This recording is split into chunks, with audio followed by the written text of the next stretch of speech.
What's up, everybody? It's Gary V, and this is the Sports Card Strategy Show. Because you know this, there is no off season. No off season! When you get into this game, the reason why you pay someone like Paul Hickey to get your sports card strategy together is because when you're starting out, you need perspective, you need wisdom, you need insights. And so he's been around the track enough times where he can actually coach you up and guide you. Doesn't mean he's going to take you to the promised land tomorrow, but you now have a coach by your side that can advise and kind of even create these pathways where you can get the education yourself. And that's a lot better than thugging it out on your own. What? The kids better buy my rookie card now, because after this year, the price ain't coming down. Welcome in, everybody. I'm your host, Paul Hickey. It's time to sit back, listen, learn, and earn with me on the Sports Card Strategy Show.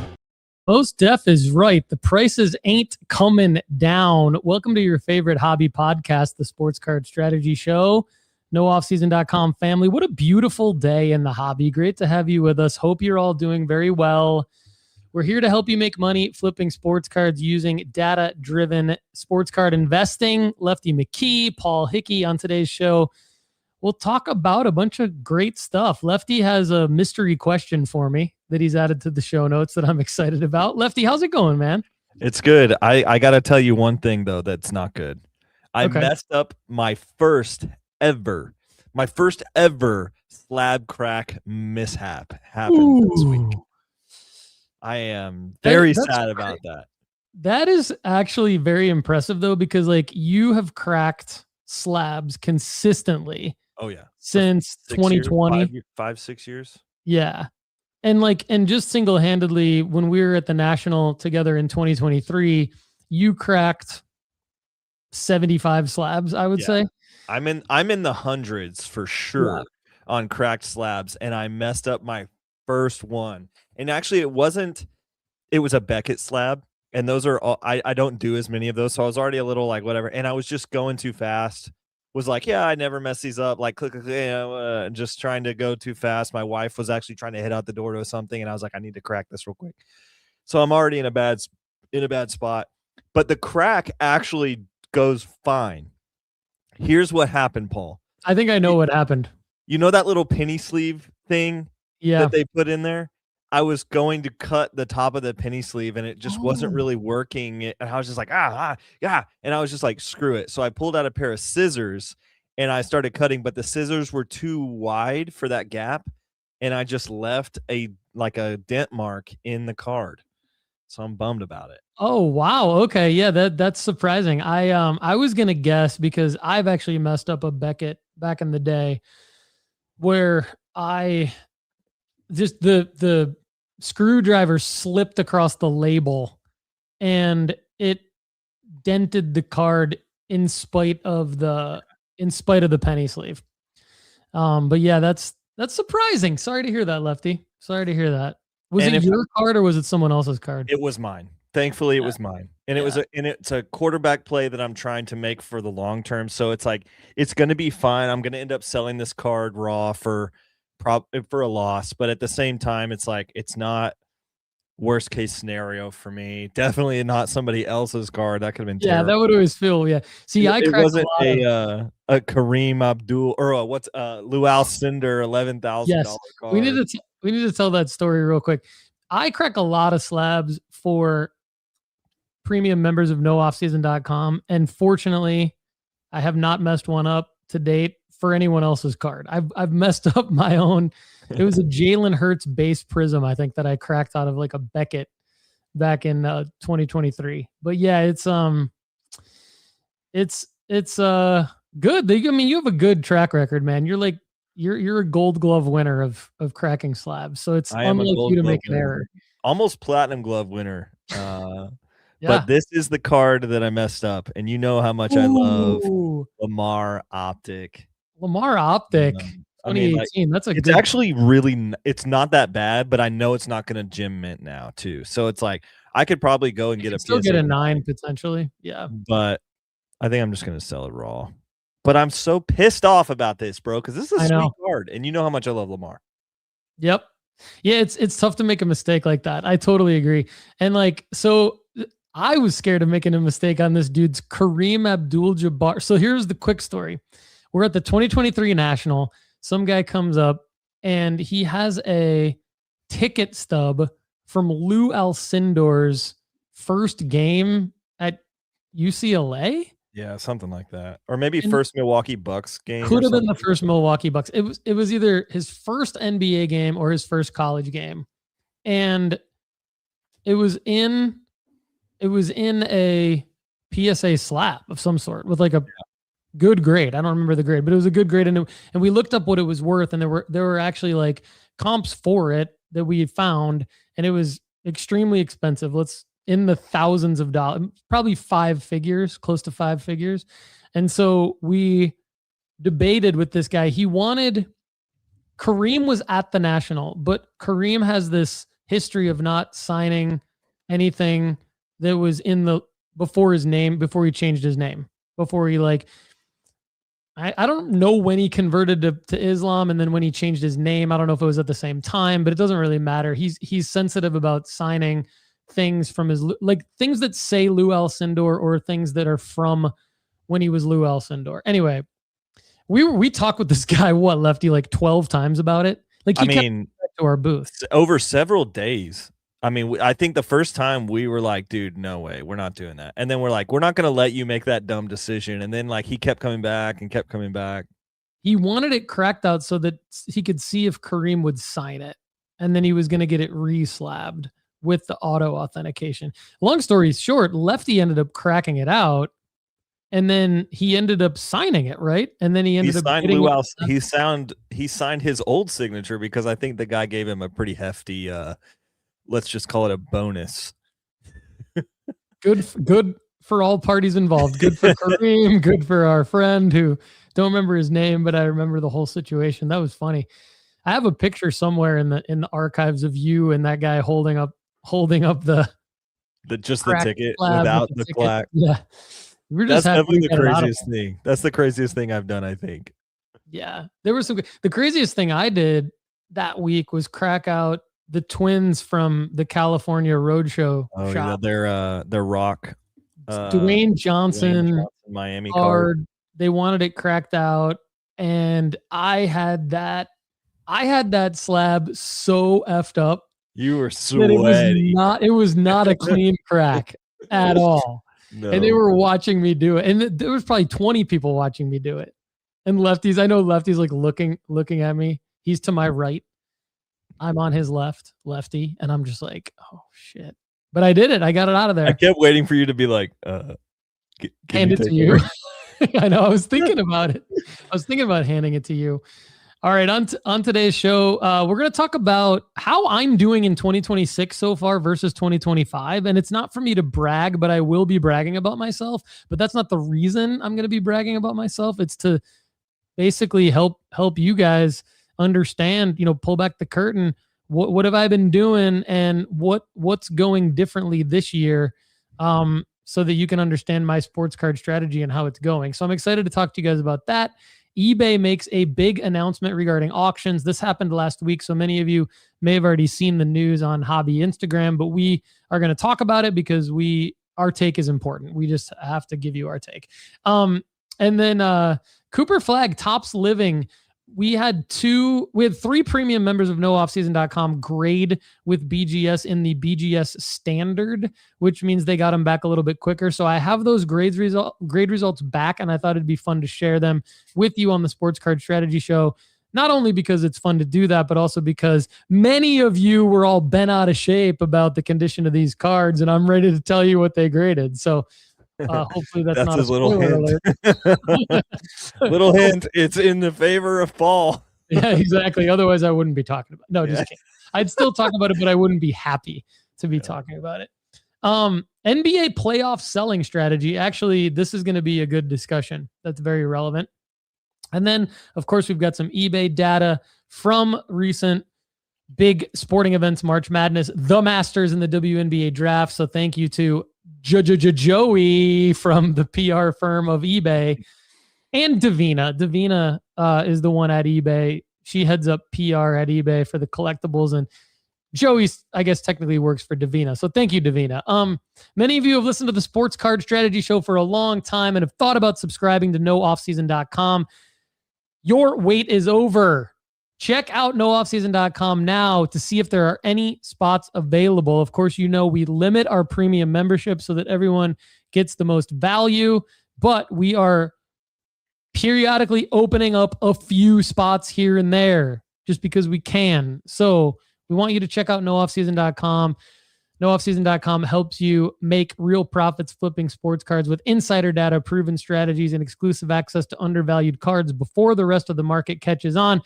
Our friend George Crespo runs a business called Slab Dynasty. The Sports Card Strategy Show is powered and sponsored by Slab Dynasty Cards.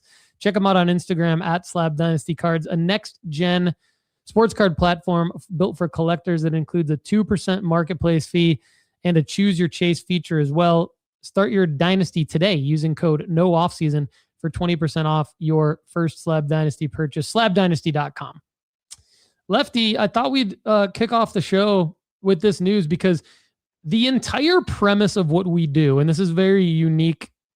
It's unique to us. It's unique to you and I. It's unique to not only you and I, but the rest of the nooffseason.com family, all of the nooffseason.com premium members, and pretty much all the listeners of the Sports Card Strategy Show understand that what we do, what we talk about, our sports card strategy is based around the premise that anybody from anywhere in the world can buy and sell cards online to make a profit. Yes, we go to card shows. Yes, we understand the dynamics of card shows and that card shows and local hobby shops are obviously a big part of the hobby. However, our community is, again, built around making money flipping sports cards, but doing it alongside a full-time job, alongside making a home, alongside everything else in between, like running a family, whatever it is that maybe you work multiple jobs and you love the hobby so much and that's what keeps you going, but you need to make money to fund your PC or to fund things in your life. And you can't make it out to card shows. We are here for you. The premise of what we do is built around that. Lefty and I met when I used to live in Spain. That's when we met. He was in Kentucky and still is in Kentucky. I have since moved back to Tennessee. But the reason why we clicked right off the bat is because he was kind of sick of looking at Kentucky Wildcats cards at his local card shop and card shows. So he was doing a lot of stuff online. And I was in Spain, so I couldn't do anything but be online. And so eBay, long story short, I mean, yes, there's Facebook Marketplace. Yes, there's a lot of other marketplaces that are built around the hobby now, but eBay is the market. The data just is overwhelming in terms of how many listings there are on eBay and how many sales there are on eBay versus anywhere else in the world. When you combine everything else in the world related to sports cards, it doesn't even come close to eBay. It's not even a fraction of the listings on eBay. So what we do is help you buy the right card for the right player at the right time, typically on eBay, and then sell on eBay. So yes, we calculate your fees up front, your fees on the sale side of things. Those are all calculated into what we do. And when you're a premium member of nooffseason.com, there's a lot of tools that help you do that. So when eBay made this announcement last week, I know it definitely piqued Lefty's interest. It definitely piqued my interest because one of the things dating back to 2022 that we've talked about on this show is how can we guarantee that auctions get paid for on eBay? Because the thing that sucks the worst is when you list your card at the right time, you're about to make a profit, you sell your card and the auction goes unpaid. And so we've come up with other different things that we've put in nooffseason.com, sports card school there, as well as talked about on the Sports Card Strategy Show, like second chance offers you can make. That's a feature of eBay. We've talked about like how some people have automatic checkout enabled for some reason and other people don't. For example, I don't know why this is. I'd like to ask somebody on eBay, have them on the show to explain this, but I am a top rated seller, yet as a buyer, I have 1 hour automatic checkout. So if I win an auction and have any kind of buyer's remorse, tough titties for me. Like it's checking out with my payment method. Like that's it. So I don't know why not everybody has that, especially when they're not necessarily a top-rated seller or a top-rated buyer. So anyway, eBay made this big announcement, Lefty, protecting auction integrity on eBay. Everybody with an eBay account got this, by the way. It wasn't something special only to content creators. Starting May 13th, 2026, so just about 3 weeks from today, buyers in the US who win auctions on eBay will no longer see an option to cancel orders. Why we're making this change? Auctions on eBay work best when winning bidders follow through and pay. No shit. You have told us that canceled bids disrupt your sale, hurt the item's value, and create overhead. To better protect you, we'll be removing the option for buyers to cancel winning bids. What this means for you: fewer cancellation requests. U.S. buyers will no longer be able to submit cancellation requests after winning auctions. Auction sales are final. This is probably the biggest thing. While U.S. buyers can still message you directly to request a cancellation, it's up to you to grant or reject. Now, I'll pause there because I have always just accepted the cancellation request because I kind of know what's going to happen if I don't. Lefty, what's your take on that? Like when a buyer wins an auction and they're like, hey man, I made a mistake, can you cancel this? What do you typically do? I cancel it because of one thing and one thing only: negative feedback. Mm-hmm. Like the fact, I know that whoever completes the sale has the authority or the option to ding me and ruin my top seller rating. It only takes one bad review with somebody who doesn't have a whole lot of sales. And so for me, that's this whole thing. Like I was going to say this at the very end, the whole thing, I'm like, yeah, man, that's great.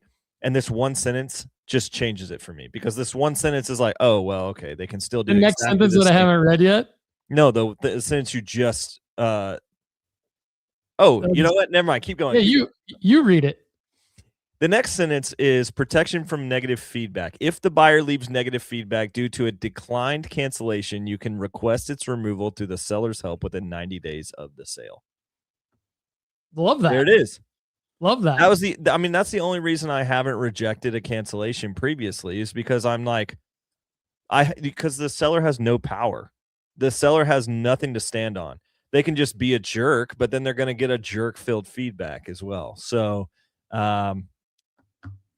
yeah, that's right. Rincon Cards and Collectibles, Rincon CNC, premium member at nooffseason.com, says I had to sit in non-top seller purgatory for almost 9 months waiting for a negative feedback to fall off when we first started selling. And like we had a question from a premium member that I answered on the premium pod last week about this, how to request something to be removed that was negative feedback. We had somebody share from our premium membership community share that someone bought like a 99-cent card that they had listed just for the sole purpose of being able to leave them negative feedback.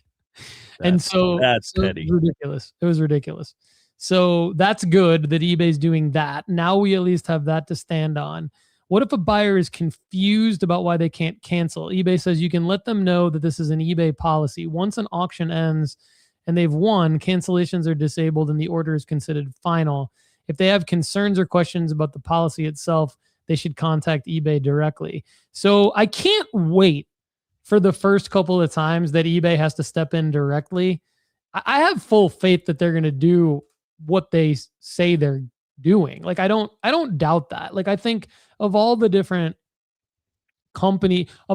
like enterprise level companies that are in the hobby, right? Like you've got Collectors, which owns, of course, PSA, but now also SGC Beckett. You've got Fanatics, you've got Panini, you've got eBay, right? You've got Whatnot. I would throw, they're probably not enterprise level yet, but they're pretty close. Maybe so they've got quite a large section of the national.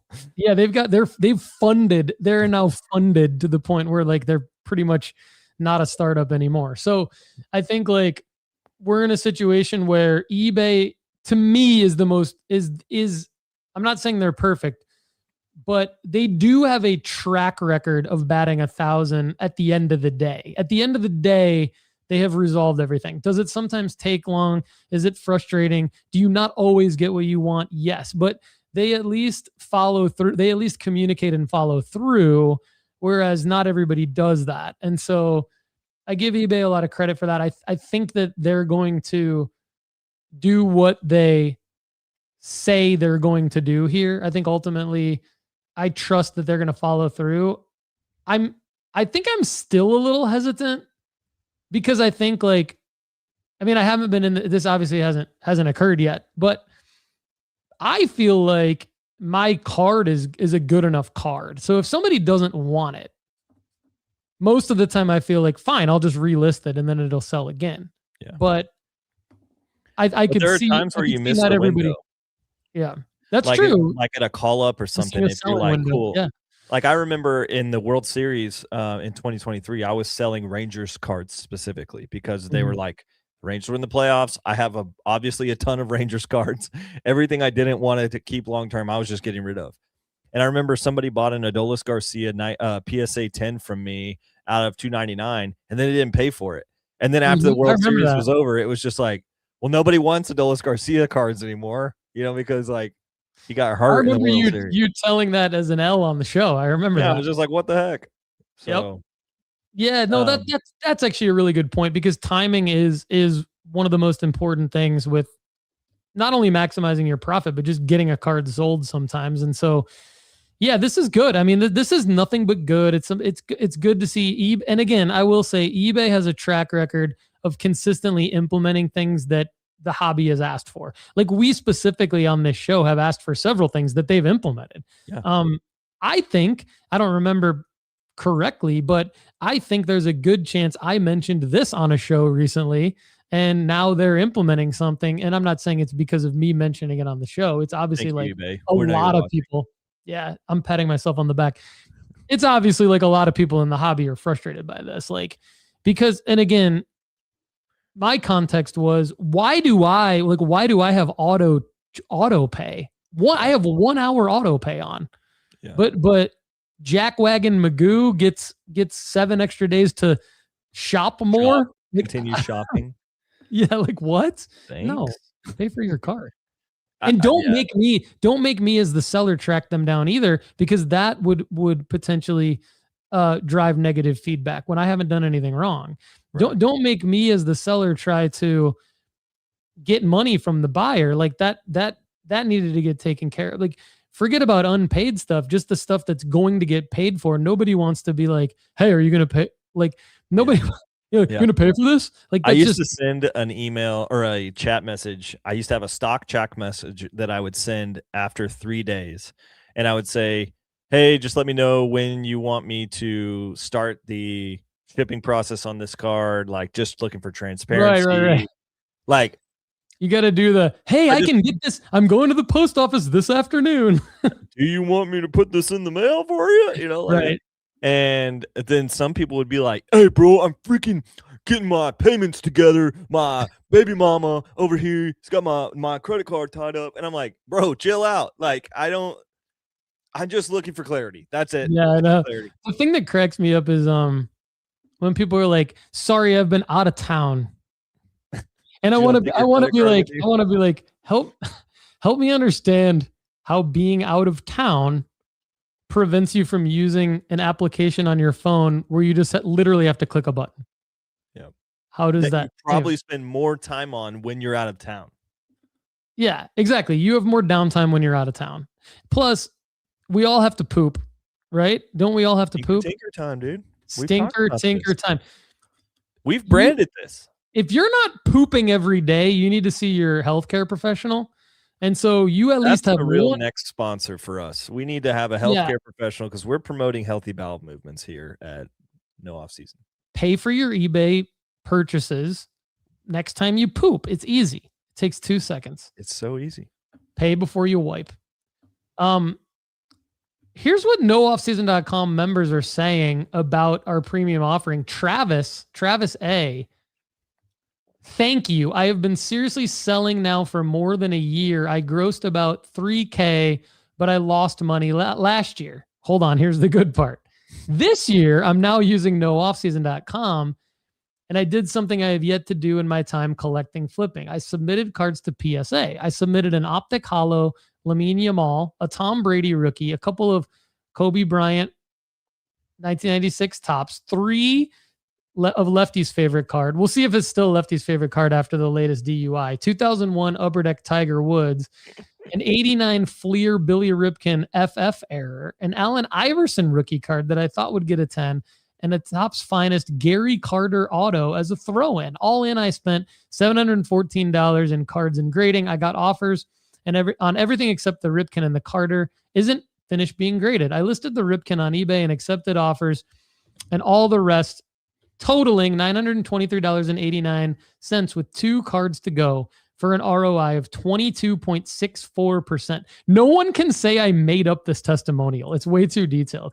I got a 10 on the Yamal, which went for $250, and a 10 on the Woods. See, Lefty, people that doubt our sports card ranking because they have cards from all the way back to 2001 in them are wrong to doubt us, because my man Travis got that from our rankings, got a 10 on the Woods and sold it for $289. Just want to say thank you to Paul and Lefty for getting my selling and collecting on track. My second submission will finish early summer, and I'm getting ready to do my first ever submission via nooffseason.com. It feels nice to finally make some real money. How good is that? Good work, Travis. We need the air horn.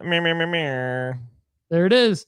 Like, guys, like, join nooffseason.com. You'll feel like Travis, maybe even better. Lefty, where did that come from? I didn't know you could do that. You do something in StreamYard where you clap? Yeah. Yay. Is that a new widget? No, it's not a new widget. Under sounds. I was like, oh, it's under sounds. Can also do a gong. That was good. Well done, man. Applause intense. Yeah. Nice. That's great. Okay, that's what we're doing after all testimonials now. Or yeah, I like the gong. Let's do the gong. You like the gong better? I do. Ooh, there's a nice little reverb that it keeps going. This show just got way better. Cooper Flagg Topps Living. Okay, Lefty, you give the background on this one. You go ahead and because set the stage for the people here. Yeah, so the Topps Living card was it was kind of the last Topps Now card for Cooper Flagg that we were in. I think before the Topps Living card actually came out, we were just like, okay, no more Cooper Flaggs. We were like, that's it. And then this one came out and we're like, okay, yeah, that one looks pretty good. You know what? Maybe one more. It's based on the photo and the artwork. Yeah. And Yeah. Like based on the photo and the retro look to it. Maybe we talked ourselves into it. Anyway, we went after it, and then we did the BGS grades. I did the same thing actually that these guys did, other than one key difference. But when they came in, so many people in our Discord were just like, off center, not worth the money. I'm so pissed. And there was, and I also had some off center ones, but from the grand scheme of things, did not. I sent 10 into Beckett or 20 into Beckett and 20 into PSA.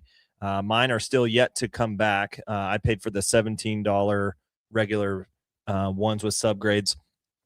But that's to set the stage for, there was a lot of negativity around the overall quality of this card when we got it in. And I know that I've seen some pictures of some bad cards.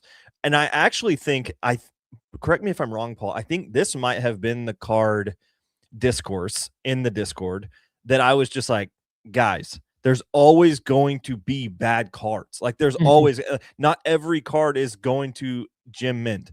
Like if you are expecting perfection from Topps or from Panini, you are setting yourself up for just a world of stress.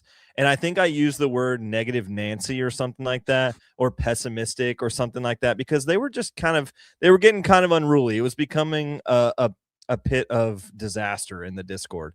And I just called it out. I think this specific, it was.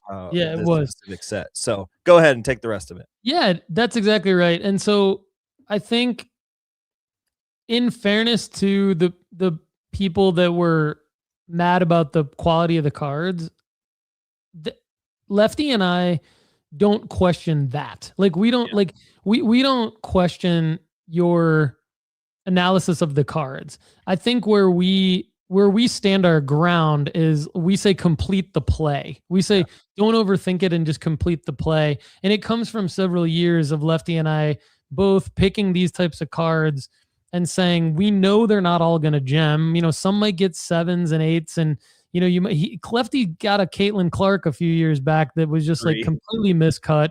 It got a PSA 3, but like within that same batch, you get 9s, you get 10s, and you get enough to make a profit. And that's the point. The point is that like and it's actually like we have Hype Swiggy in the live chat has a question about what's coming up this week. So we'll talk about that real quick in a second. What's coming up this week with the NFL draft. But with the Cooper Flagg Topps Living, was the quality as good as it could have been? No. In fact, PSA even did a really good post about like the speckling on the surface, and like some of them have been off-centered, and like props to PSA actually for those kinds of posts. I think are like really good social media content from the grading companies. So more of that, please, from like PSA, CGC, whoever else can put that out. Like why you're not grading. Like actually, it'd be great to get something from PSA as to like why they don't grade Lefty's Ludwig Oberg, like you know those Sports Illustrated for Kids cards. But anyway, back to the Cooper Flagg. I don't blame any of our community for feeling upset about the quality. Where I get defensive is when people continuously ask me if I think they should still grade them. And then when I come back with my rationale about why they should still grade them, they don't. It's fine to not agree with me, but it doesn't make any sense to continuously try and like prove your point over and over again. The reality is if you don't want to grade them, don't grade them. But if you're going to ask for my recommendation, it's always going to be to grade all of them because it is the simplest, quickest turnaround. And you never know. My biggest point is you never know what the grader is going to give it. So by you thinking that you're a grader and taking it out, that's fine. More power to you, but you're giving yourself one less of a chance to get the grade that's going to make you money. The reality is overall, the only thing Lefty and I always say is overall, you make a net profit on these cards. Sometimes you make more of a net profit based on the grade or the condition of the cards. Sometimes you make more of a net profit also based on the player performance and the timing of when you get them back. Some of these things are out of our control. I guess you could argue the only thing in your control is to hold some out if you don't want to grade them. That's fine. But my advice is always going to be to grade all of them because that's what I've always done. It's always worked. I've always made money. And sure enough, 34 Cooper Flagg cards get graded and 26 of them get BGS 9.5s. 8 of them get 9s. So there's nothing less than a 9. And that's very, very typical. These people are making money on them. And I want to say too, 14 out of the 26 9.5s were, I believe, what you would refer to as true gem mints. They had all 9.5 subgrades. I think that's called a true gem mint. So so that also should be a PSA 10, right? Like they're all gem mint subgrades, and 10 out of the remaining 12 had at least one 10 subgrade. So they're in a situation where they had at least one 10 subgrade. Some of them had 2 10 subgrades. So none of them got the BGS pristine gold label. None of them got the black label, unfortunately, but 26 out of the 34 got BGS 9.5s, and those are selling for $65 each. So here's where I say grade all of them. $65 each minus fees. You get $56.55 on your eBay sale minus the cost of the card and the grading. So you're at $16.55 net profit per card, which is very solid. Now you do your 9s and you lose a little bit, but overall you're making several $100s on the play. And that's all we're saying. You're saying you're making several $100s on the play. That's the point. And I'm not, that's the point. And I'm not good enough to say this is going to get a 9 and this is going to get a 9.5 on a print on demand card. So if you think you are, more power to you, but Am I good enough to do it to where I think it's going to be a good recommendation? Yes. Am I positive enough on a print on demand card to tell you to hold some out from grading? Only if it's like as egregious as Lefty's miscut Caitlin Clark thing. I say actually grade them the all. PSA 3 of that Caitlin Clark card sold more than my PSA 8s did. Ooh, I love that point too. Because people like funky cards too. So you never know. You never know. Grading is weird. Printing on demand gives you the best shot at grading the highest grades at all the grading companies. And we've seen time and time again a CGC 9 go to a PSA 10, a PSA 10 go to a BGS Authentic, a BGS Authentic go to an SGC 10. I mean, it just goes on and on and on. So it's like, grade them all. No hard feelings, everybody. Like, but I am happy to report back that like these are actually grading well. We thought they were going to, in spite of everyone's reaction, because we've done this before. We want to keep helping you. Real quick on before we get to Lefty's wins and updates and his question, I think it's a good time to talk about the next Topps Now play, which Lefty and I assume Lefty's going to be making it this week. I'm going to be making it this week. Hype Swiggy asks, can you give details on the Topps Now NFL draft cards that we talked about in previous episodes? So, yes, I don't know exactly what's coming out Thursday night or Friday morning. I know last year Panini sort of tricked us a little bit with the draft night stuff. They did this thing where like they pre-sold players' cards before the draft started. I made the mistake of buying Shedeur Sanders before the draft started. I should have waited. And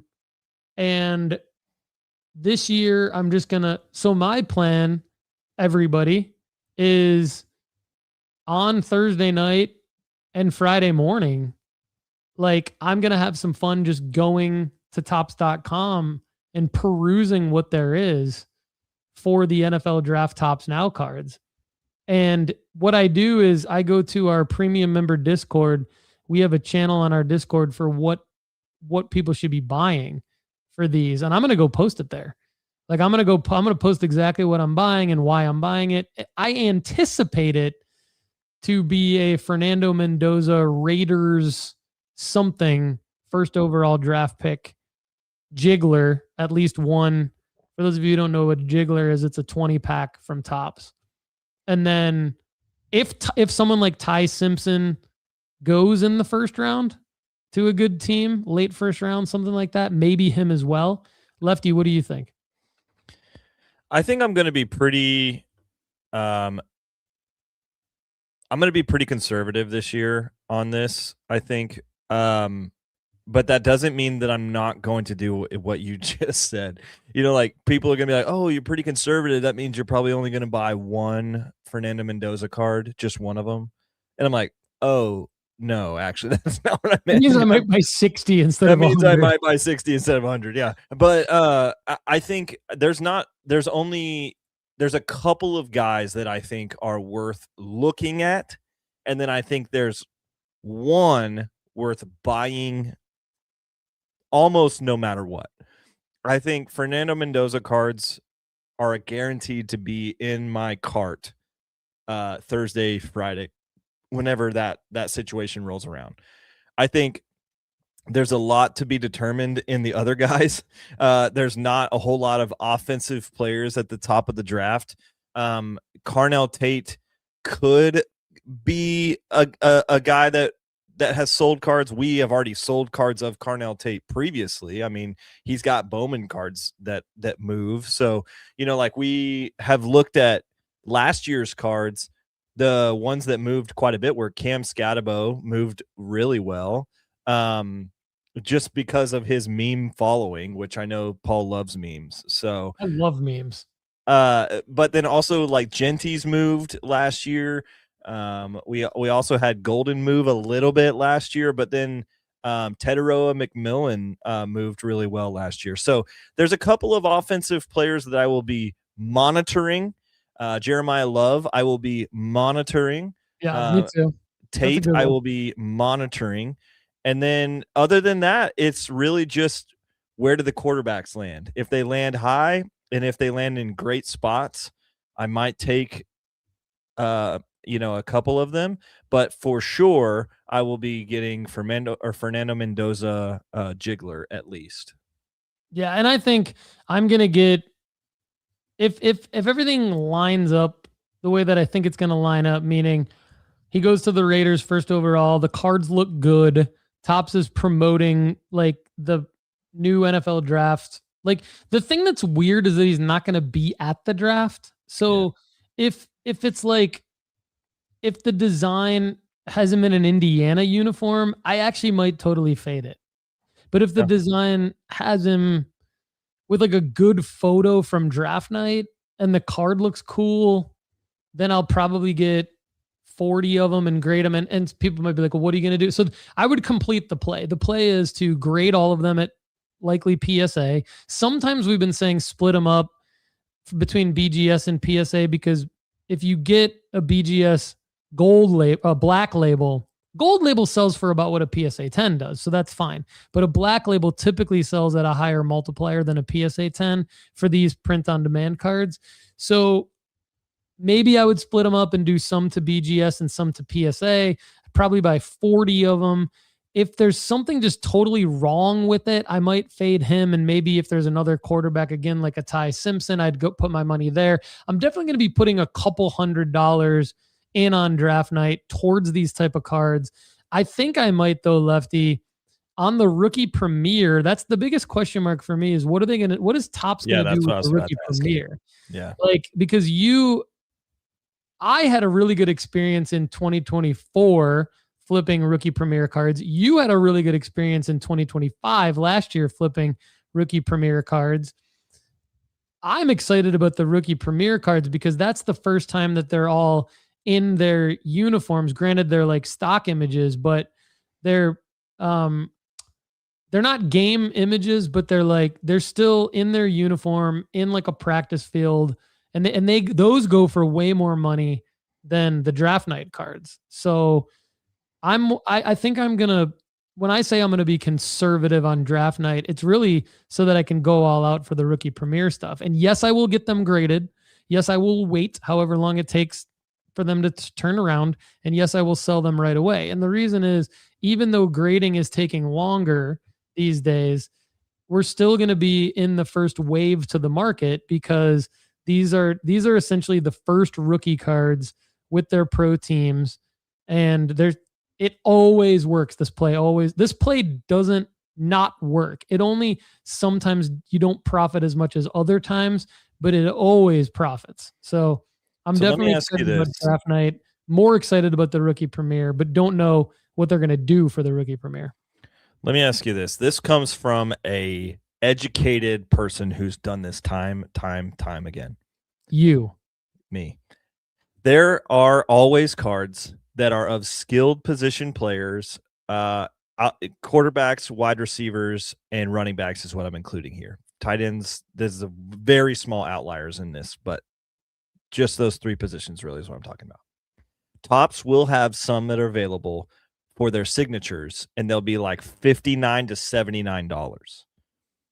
These are the ones that I'm like, these are always the ones I have a hard time with, because Paul, we've for the first 3 years, we're like, those are stupid. No one's going to buy those. And for the NBA draft, we did that too. Whatever. Except for Wemby. We tried to buy the Wemby. Yeah, that would have been awesome. Yeah. So like, I'm thinking about like, you can just look down this list of just the quarterbacks, and there are names that are names in the bottom of this list. Your boy Carson Beck, yeah, my boy. Cade Klubnik is down there. You have Diego Pavia is down there at the bottom. Mark Gronkowski from Iowa. So there's some guys on here. Haynes King, A&M former player. There's some guys down there that have some name value. Haynes King is not one of them, by the way. I just wanted to bring him up because he's an A&M player.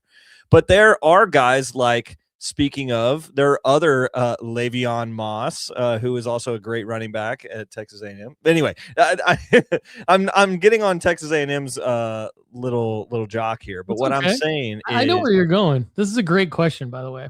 The point is, we have seen people make pretty good margin on these autos, and historically, we were just like, no way. Is it this year? If there's an opportunity. And I'll even like give you a couple names and just have you say yes or no. Let's just say $69.99. They're coming out with a sticker auto of these players. Okay. Let me run through a couple. We'll just do some easy ones first. Ty Simpson. Mm-hmm. His are going to be way more expensive than that. But just he's gonna be a yes if it's in a, even if it's like a 99.99 or if Ty Simpson goes in the first round, like a 149.99 card out of, if there's 99 of them or whatever it is. So Lefty's talking about these cards that Panini's done in the past, that Topps has also done in the past, where there's X amount low print run and you got to be quick to buy them. And people have done very well on these with skill position players. So Ty Simpson would be a yes, I think. Garrett Nussmeier. So if he's at I'm saying 69. We'll say 69.99. So he would be a yes because of his. So if he is drafted in, say, the 5th round to a team where it looks like he could be the backup, he's a definite yes because of his LSU. He has a name from his SEC career at LSU. And at one point in time, he was looked at as like a potential top 2 quarterback in this draft class. And so because of that, he's actually like the perfect quarterback to make that kind of a play on, because if he's in a position where, like in the past, I think of guys like Will Howard, Riley Leonard, like they played at a big school. They played in big games. People know who they are. They're going to play in the preseason. And if these are cards that if you just get them and that they're sealed by Topps, they're not raw to grade plays. You just hold them and you sell them in the preseason, and you probably make 20, 30, 40, 50% on that flip. Yeah, I think Cade Klubnik is a yes for me. I think so same too. reason. Yeah. He's a lot further down. A guy that's more high up on the draft rankings, but is a no for me, actually. Cole Payton. He's the player out of North Dakota State. He's an FCS player, higher ranked player, lower ranked on my card buys. Drew Aller would be a yes for me out of Penn State, but his draft stock significantly dropped. But he's probably still a name that would have some run. If he's Aller would be like, if he's priced lower, like maybe 49 or something like that. Yeah, you could make money on him. Cole Payton, I think would have to have like 2 really big preseason games, and then you could make a lot of money on him. But I mean, some of these other guys wouldn't even have to have a big preseason game. Yeah, I don't think Cade would have to do anything. Yeah, Diego Pavia, people just love to hate him. Pavia might be like number 1 for me on that list. Right, just because of name value. Yep. And then, I mean, Joey Aguilar has some name value as well. We talked about Carson Beck is obviously going to have some. His are going to be more expensive than I'm going to want to pay. I'm going to want to go further down the list to make a play like this. And then you got some skilled players that it could potentially be in the same. There's a couple skilled players I've been waiting for you to potentially throw out here. I'm kind of excited about being sleepers in this. Okay, so I'll just say Jeremiah Love. Are you going to go with that? Are you going to go with a Jeremiah Love auto? So the only problem with Jeremiah Love is that, I mean, the good thing is like he's probably going to be a top 5 pick. Yeah. So he's for those reasons alone, he's going to be a yes. He's going to feel really risky because he's going to be so expensive, but he's going to be so hyped. Now you have to sell him almost literally before he takes the field. Like you might have to sell him like during training camp. Yeah. By the way, we might not get these cards in hand until training camp. So you have to keep that in mind. How long does it take? It took Panini forever a couple years ago to get us these cards. I don't think it'll take Topps as long, but like these could be randomly inserted into these jigglers. But what Lefty and I are talking about is they might also be available for sale on their own for these prices. And so Jeremiah Love would be like a yes, but he would be almost pre-sell him for more before you get because of injury, just strictly because of potential injury. Like running back goes down and then nobody wants the card for another year. So anyway, I think I'm more interested in this wide receiver core. I mean, Jordan Tyson, would you do that one? I would probably do that one. I would probably do you mentioned Tate. I like Tate. There's what about Omar Cooper? There's two guys. I'll just say them. One is Kenyon Sadiq, the tight end from Oregon. Yeah. Colston Loveland got a lot of attention last year, and Tyler Warren a little bit, but I think Brock Bowers cards sold really well. Yeah, that's true. Brock Bowers, that's right. So like there's precedent been set for tight ends, and Kenyon Sadiq is going to be a guy that I think is going to get pretty hyped up throughout not only the draft, but also the post-draft workouts with his new team and the training camp. Kenyon Sadiq's going to be a guy that flashes on Instagram and like reels and stuff like that. And then he's going to be a guy that I think will sell really well before the year starts. And then maybe this Jadarian Price, who is like the other Notre Dame running back. So if he goes, if somebody trades up to get him in the late first round, if he goes late first round, early second round, Jadarian Price, I think it could be a better bargain. That's what I was going to say. I think Jadarian Price might actually be the better buy in this scenario than Love because of how cheap his cards could potentially be. Yeah, like Bucky Irving 2 years ago was drafted, I think, in like the 4th or 5th round. And he's the guy that kind of sticks out in my mind as like the perfect type of guy to make this kind of play with, where it's like, it's cheap. But if you know about the NFL and you know how things can materialize quickly with the skill positions, then you can make a sleeper play on a running back, but you still got to do it, I think, before the season starts. And then with it's really, there's a lot of variables, right? But I think the main consistent elements are looking for value, like you're talking about with the quarterbacks, looking for potential value with the skill position, looking for some hype, and then probably because there's a short print run, you can be okay not grading them and then flipping them when there's just like a lot of excitement around like fantasy football drafts in August, basically. Yeah. Yeah. And so I think that's an interesting discussion. Then again, this year it's all different because we're moving from Panini to Topps. So we'll see what they come up with. Last year was unique for us. They sold them before the draft started and stuff. And so we were like making speculation plays, which is kind of like betting, which didn't feel like it was what we do.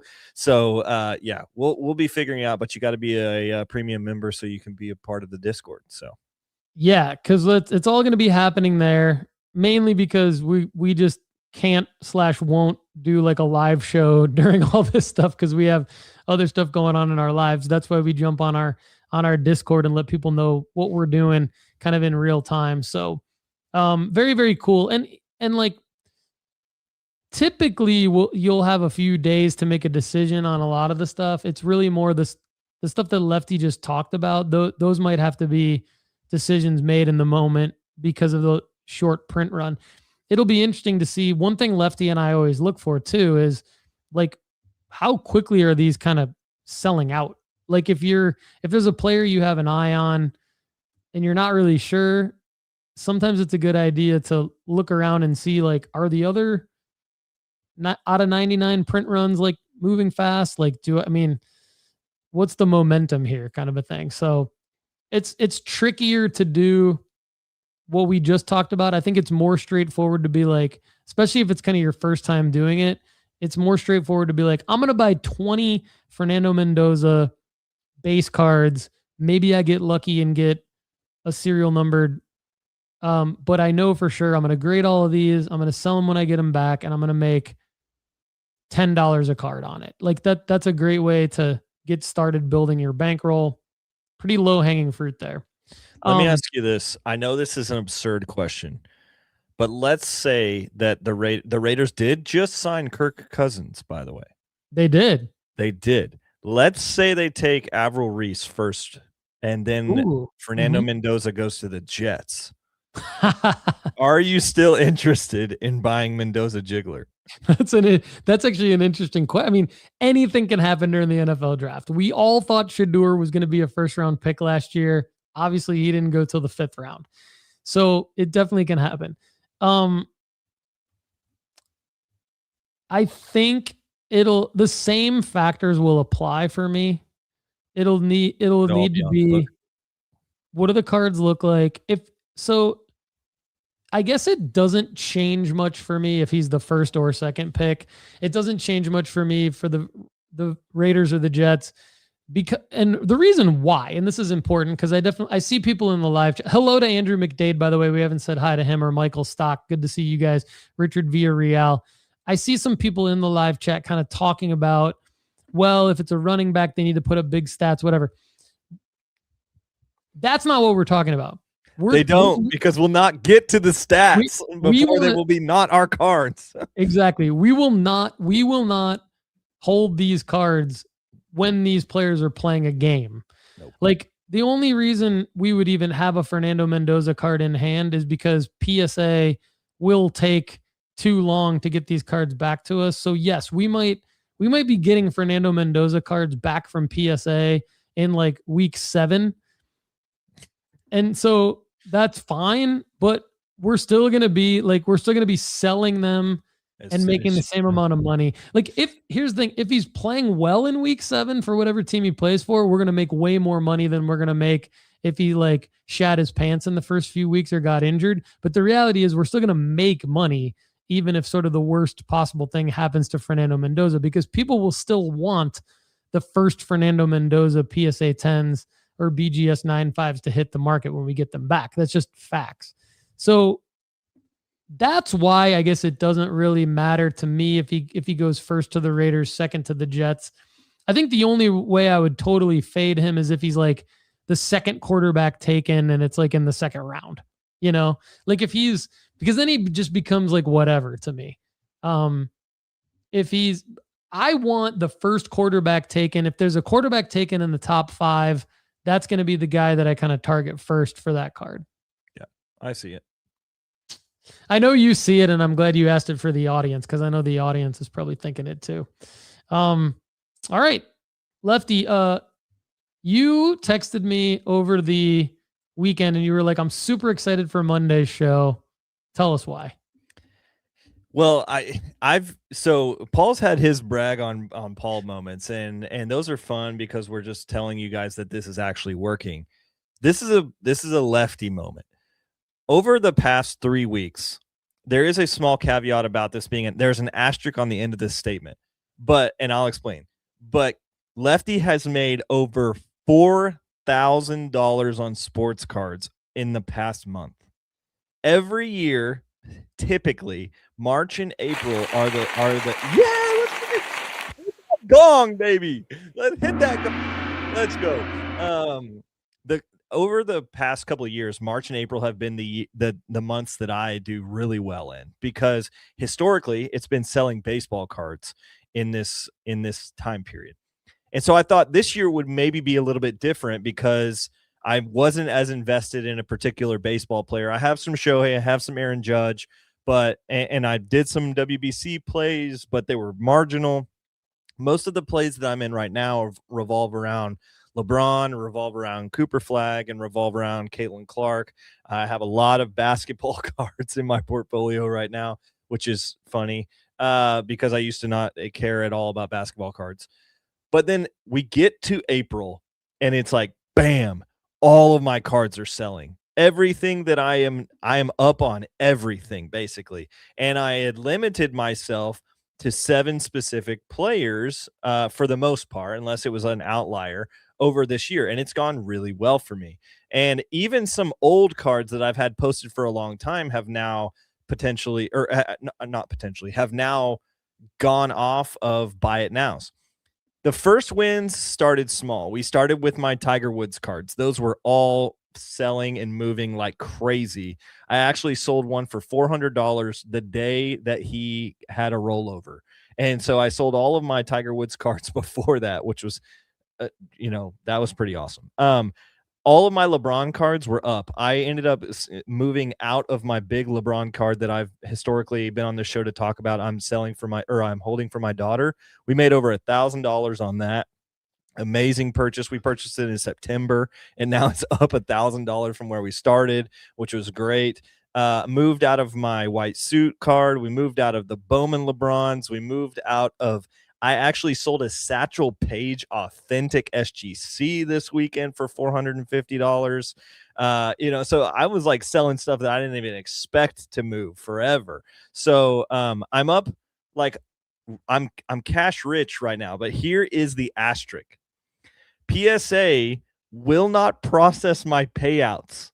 I have no idea why, but all of my auctions say processing payouts, and they have not paid me in a month. So I'm like, what is the deal? PSA, anytime I get like one shred of confidence in them, they end up having another like thing that pisses me off. This is a thing that like I am actively bidding on Caitlin Clark downtowns after our discussion 2 weeks ago. I've been actively bidding on them. They're around $4,000. If I hit one of those, I'm going to need the $4,000 cash that I have made over the past. They have $4,000 of your money right now? Over $4,000, yes. And is this making you just want to list them in your own eBay account? Yeah, but then how easy it is like, okay, well, it is actually extremely easy. Yeah, but then you can't really ship them out of the PSA vault easily, can you? Or can? No, yeah. If I sell them on my own account, then I have to like take them out, and that takes a while, and then that's a fee, and so it's like when it's working well, PSA's vault is incredible. When it's working poorly, their customer service, we talked about eBay's customer service being pretty good, like especially with their integrity with their customer service is always really good. They've always done best by us. We've had big issues previously. I mean, speaking of expensive cards, you bought the MJ and then found it. Golly, we've had some weird stories over the years, but all of that eBay has had good integrity with. I have zero confidence in PSA. You could convince me that there's 7 people working at PSA. Like, I'm like, you could convince me that there's just like 3 buddies in a garage that are like, holy hell, we are overwhelmed. Yeah. I don't know. Like, I don't know. And so there might only be 7 people working at PSA. Every time I go to the National and I meet somebody that's working at the PSA counter, I feel like they've worked there just for this event. Like they know nothing, so it's like, I think they're just all temp employees, and there's just 7 dudes that are just doing it all, that are all living in a frat house together. Anyway. So they have money that I need back.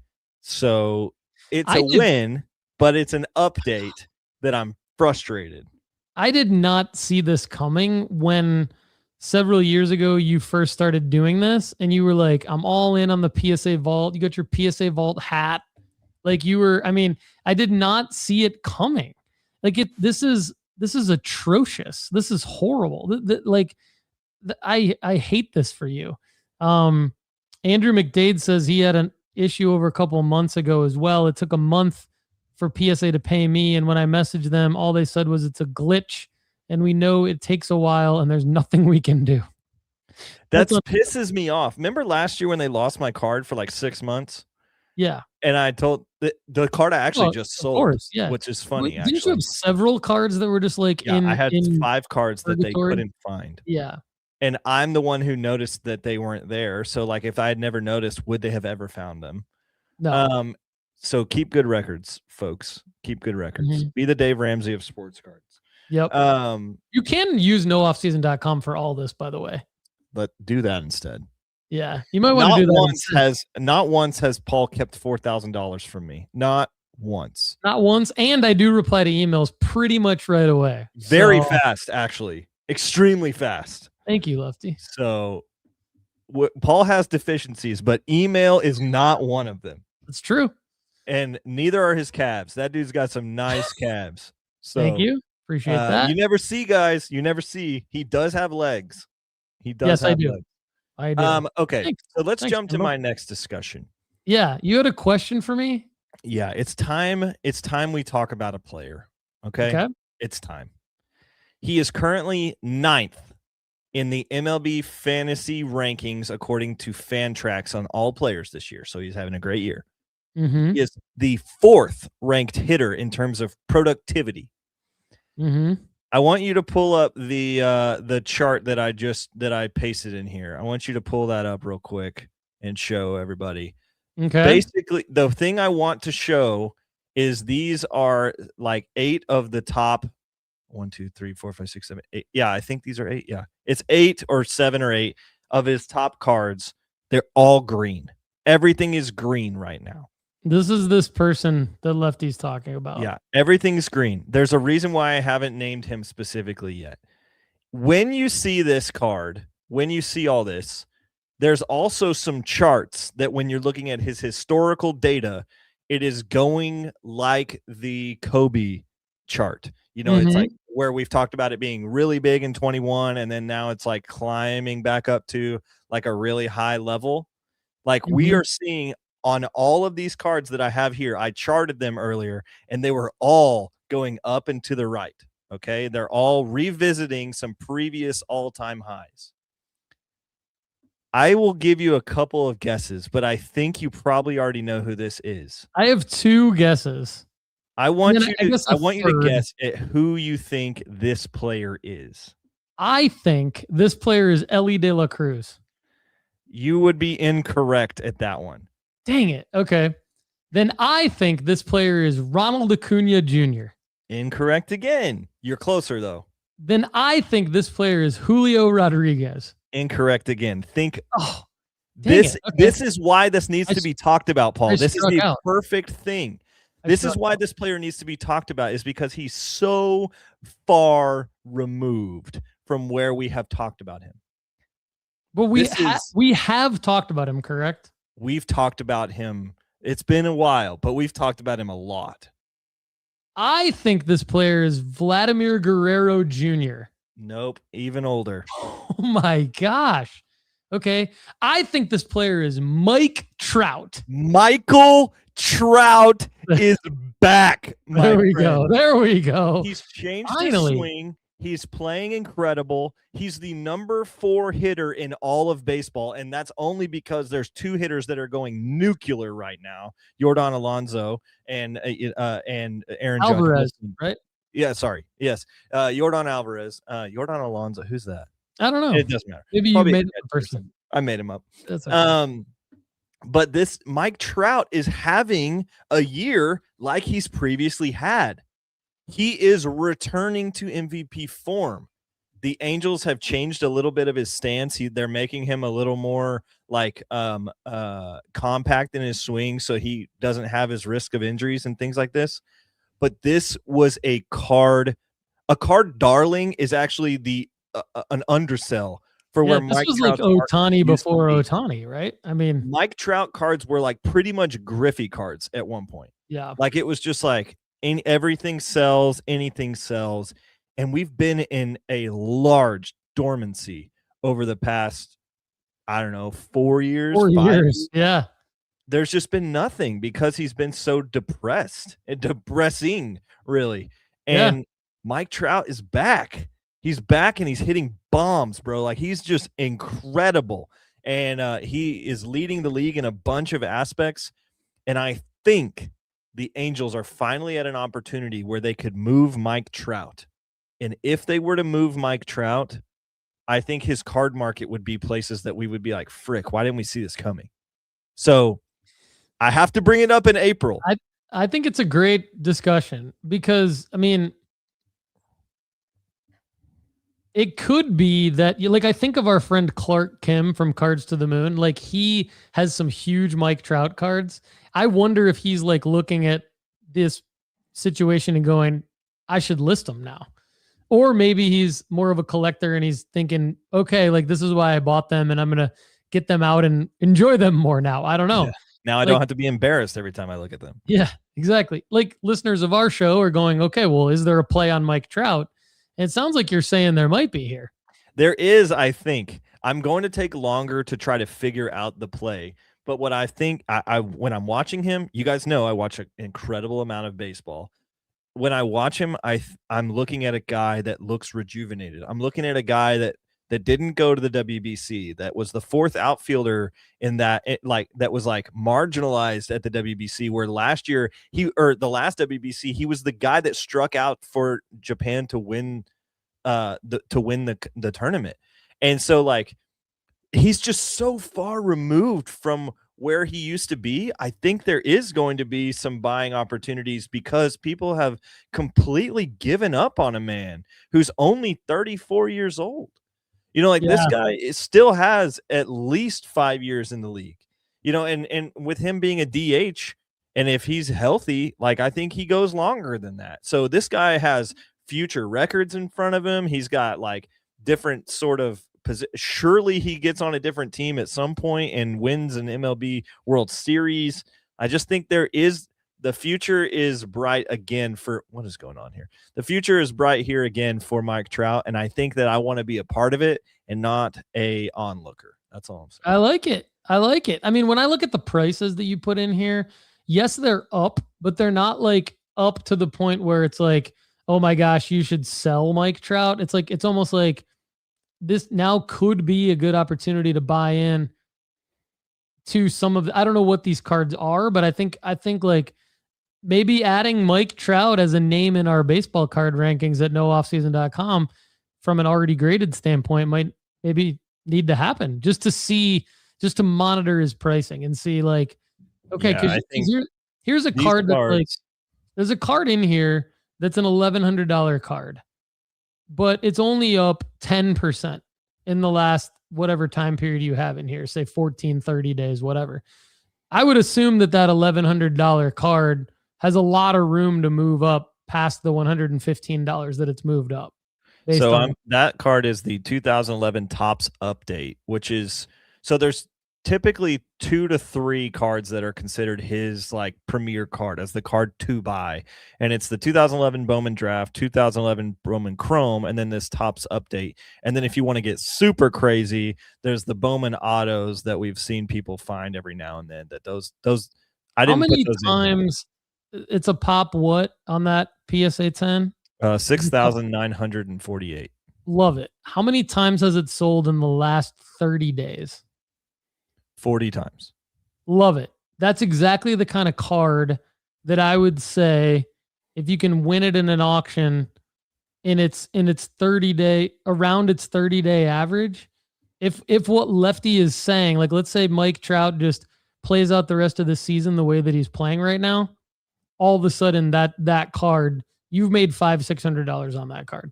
If he gets traded, that's a card that, to Lefty's point, I mean, let's say he gets traded to the Yankees. That thing doubles. Absolutely. Yeah. So, and this card has previous all-time highs that is incredible. And that's what I think is interesting about this market is we're thinking about a guy that has historically been the card market. And we've been here before. And I'm just saying, I think I might like to go there again. Yeah. What if he gets traded to the Dodgers? That's what I was thinking. I was like, oh my gosh. Like, what if the Teoscar Hernandez situation doesn't pan out and they're just like, you know what? Let's go get Mike effing Trout, dude. He has the ability to pick where he plays, basically, because he has a no trade clause. So he's not going to play anywhere that he doesn't want to play. But man, you know, even if he stays as an Angel, if it keeps playing this way, he's Mike Trout. So all of a sudden, Mike Trout becomes Mike Trout again. And if you're buying in now, it's less risky to buy a card that's sold 40 times in the last 30 days that's up 10%, because the worst case scenario there is that, oh, you know, maybe he gets injured again and you break even on that card. Whereas to Lefty's point, you buy in now as that card's going up, he's in the All-Star game and people are talking about him a lot because he's made this comeback. Now that card's up, 60% at that point in time. So I like it. I really like it. He was my fifth guess of who you were talking about. Yeah, you were going younger than I expected you to go. I should have given you some more further outcomes. Like, this guy's had a long-term market. With the only clue being he's a good hitter and he's number 9 in fantasy baseball. I feel like I did okay, especially for someone who doesn't play fantasy baseball. Exactly. The point is, I actually didn't really want you to catch it right away. Yeah. Because the point is, this guy's been so far removed that I think now we can start talking about him again. Yep. I'm just glad I didn't pull an offer on that. One for 5. Not bad. Hey, and the other guesses weren't bad either, because the other guesses were like guys that we've talked about on the show. Yeah, that have those are all cards that I would buy. Acuna's, I haven't looked up his stuff, but he's done really well, so I can imagine his market being up. So we'll see.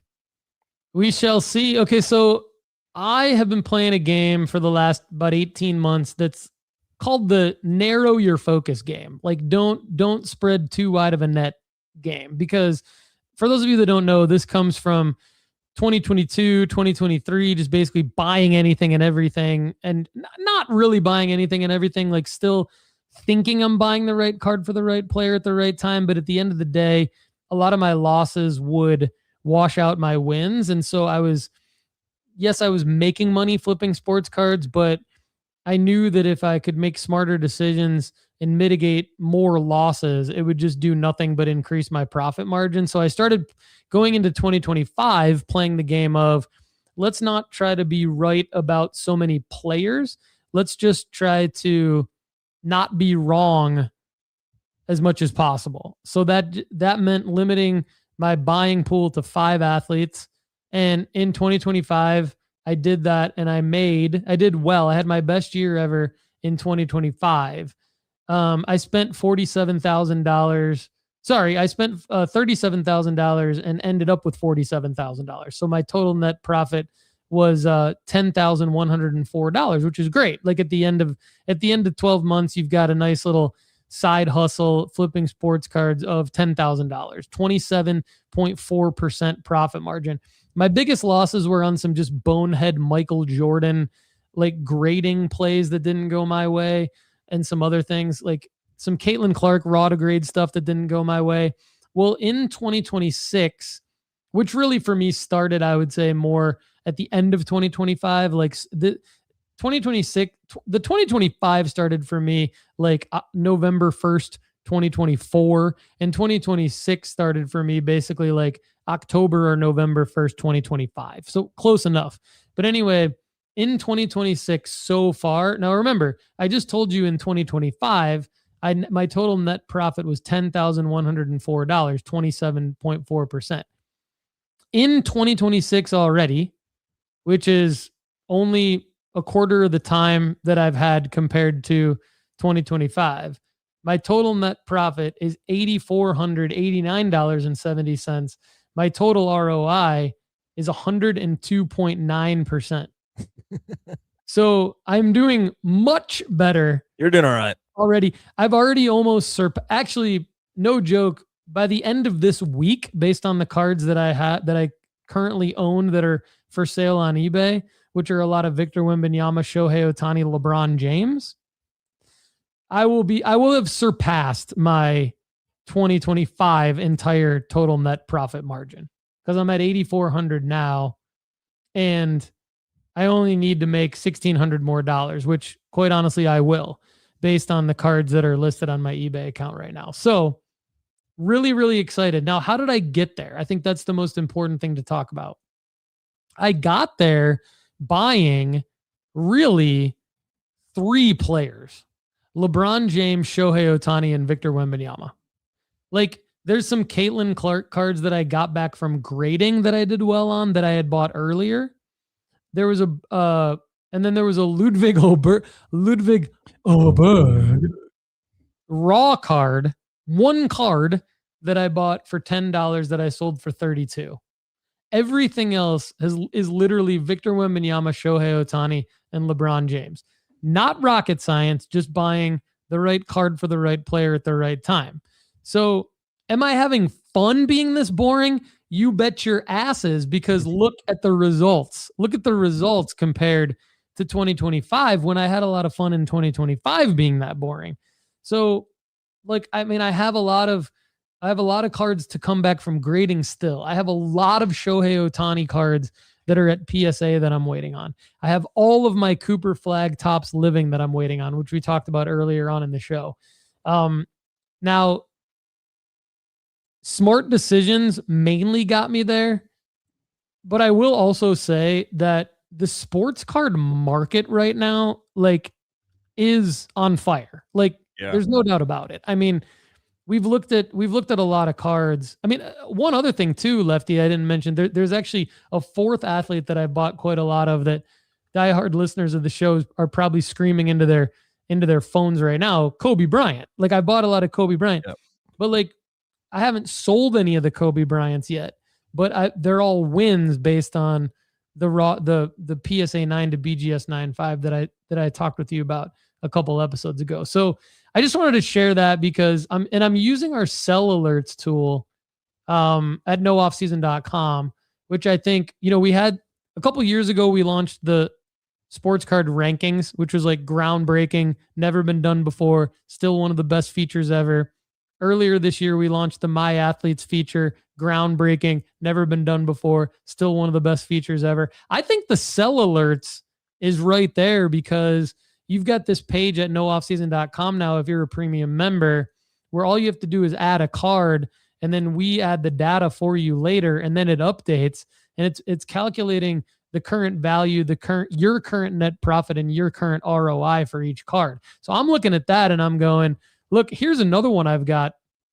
There's a couple other athletes that I've been buying that I'm holding that I'm going to sell in August. Jaden Daniels, Patrick Mahomes, and Justin Herbert are the big two there for me. I've got a Jaden Daniels Kaboom that I'm up $1,652 total net profit on because it was a raw to grade PSA 10.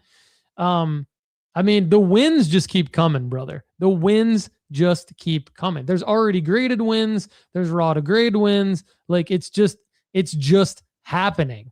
So you just have to get on the Paul Hickey bandwagon, join nooffseason.com, do what I'm doing, and you're going to make money too. There you go. I'm big. I'm into it. I'm there. I'm pumped about it. Okay. Are you pumped about Topps Hoops basketball, Lefty? No. No, we talked about this in our text thread the other day, and I was Turner's like, yeah, we getting hyped about Hoops Topps. I'm like, no. Like, no is the easiest answer for this because Hoops has never interested me. There are very, very few Hoops cards that I can even think I've even had at any point in my life. One of which was the LaMelo Ball card where he's like throwing it behind his head. He looks just extremely dorky in. And then the Hoops card that I think I've actually intentionally had was the Giannis. And that's just kind of a little bit different because Giannis cards are at one point like Mike Trout, where everything it's from 2013. It's a little different era. Yeah. So no, I'm not excited about Hoops Topps. Like, it just sounds like it's like great, a retail like crap set. Thanks. Like, this is gonna have some now. Kendall, is this going to have some cards that I think are cool and I can buy them and I can make money on them? And will there be a rookie Cooper Flagg, Concanipple, Dylan Harper, 1/1 triple auto that's really awesome? Yes, it's literally in the the checklist pictures that we're looking at. Yeah. But like, this is going to be a horrific product that people are just going to have like so much junk in front of them. So like, not only are we an anti-wax company, but like, this is an anti-wax if you were ever going to get into wax move. Like, just no, don't buy this.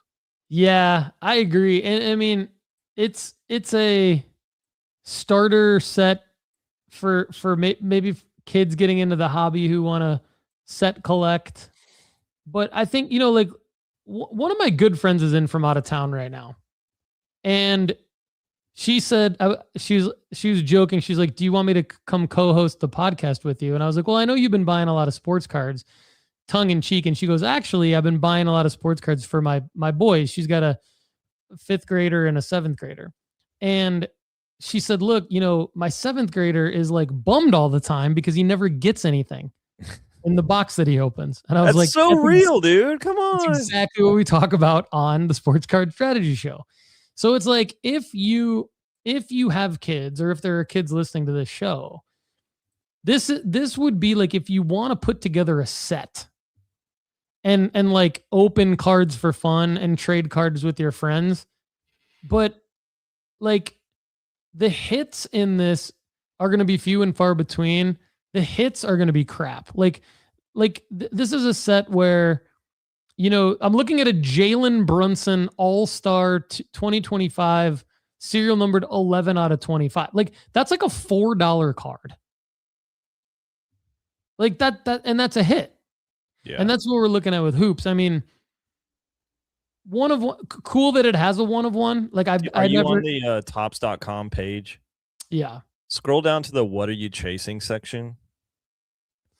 Yeah, there's a Cooper Flagg rookie signature, LeBron James. There's a LeBron James auto, 1989. I mean, honestly, that's pretty sweet. Yeah, but how many of those are there? Like, what are you chasing? Luka Doncic Oasis? Like, Victor no one Wembanyama knows that checkmate? parallel. No one knows that. What is that? No one knows Finals Pursuit. Rookie signatures is okay. That's been a thing, kind of, but that one looks awful. Hyper signatures, okay. Rookie signatures looks awful. It looks like a McDonald's All-American card with the colors. He's in his Mavs uniform, obviously, but I scrolled down to the "What are you chasing?" thinking, okay, there's bound to be at least one card that I'm going to probably be looking at from this set when I type into eBay 2026 NBA hoops, blah, blah, blah. There's one card that I would be interested in. And I'm looking at these cards and I'm not interested in them. And they're "What are you chasing?" And here's the problem. You've got hoops. I'm gonna pull up in my Topps account real quick because I did pre-order. They haven't shipped yet, which is really weird because the football value box, I have it. But the basketball that I pre-ordered hasn't even shipped yet. And I just want to check the pricing. So like, here's my point. Hoops basketball value box, $35. But then you've got let me see, Topps Chrome, no, Bowman basketball value box, $30. So the Bowman basketball value box is $5 less than the hoops, yet you've got Bowman, the same type of Bowman cards for all these rookies in that release. And I would argue maybe even better things to chase. Yeah. And that, my point is, regardless of, like, people can debate me on that point, but my point is it's too expensive. It's too expensive still. It's too expensive for nothing in return. Yeah. It catch me 10 times out of 10 buying 2025, 2026 Bowman basketball over 2025, 2026 Topps hoops. Yeah. And Topps Chrome basketball released in October, and now they're releasing hoops in April. And it used to be, not that Panini had things right by any means, but it used to be that Panini would come out with hoops first, and then then it'd be Donruss, then it'd be Prism, and then it would be like Optic, and all the other releases, not necessarily in that order, but it would be those 4 would be in that order. And so you would have hoops be kind of the shit release first, and now you've got like hoops coming out after the Topps Chrome and Topps Flagship came out. So who wants hoops? The same, you can get Chrome and Flagship for the same price that you get hoops. I don't know. It's just, there's probably not. Also, the other thing here is, I think the reason why there used to be some Panini hoops plays is because you used to be able to get a single and grade it quickly and be first to the market with it. Yeah. Before Prism even came out. And now Right. you're in a situation where you've already had Topps Chrome. So you have a bunch of supply of Topps Chrome single PSA 10s, which really waters the value down of any of the hoop stuff. So that's why I think it's even less intriguing. And the reason maybe it released that way is because of the licensing, where like you get whoever owns the NBA, whoever has the NBA licensing rights, like owns the Hoops brand at the time. So it like came over to Topps with the NBA licensing, which is almost like, then it's another argument of like, does Topps even want it? Like, does Topps even want to be making hoops, or they have to be making hoops? So anyway, remember that nooffseason.com is the only place on the planet with sports card rankings. Clap for that, Lefty. Updated every Friday, sorted by the ROI percentage you're likely to make in the future. Nooffseason.com gives you the data, tools, and insider insights to flip sports cards for profit faster and smarter. Check out nooffseason.com now to see if there are any spots available. Hint, hint, I wouldn't say that unless there were at least a couple spots available. So go join now before those spots are unavailable. We want you in the community. NBA playoffs selling strategy. Using our sell alert tool at nooffseason.com, I have decided to list all of my NBA cards in buy it now listings, and I am, Lefty, ready to switch to auctions at any moment now during the NBA playoffs. Like Wemby last night put up a historic night. And I'm debating, like, do I switch to auctions with Wemby now? Anthony Edwards and the Minnesota Timberwolves kind of pooped the bed a little bit, so I haven't switched to auctions with him yet. My LeBrons are getting binned, basically. So, like, So are mine.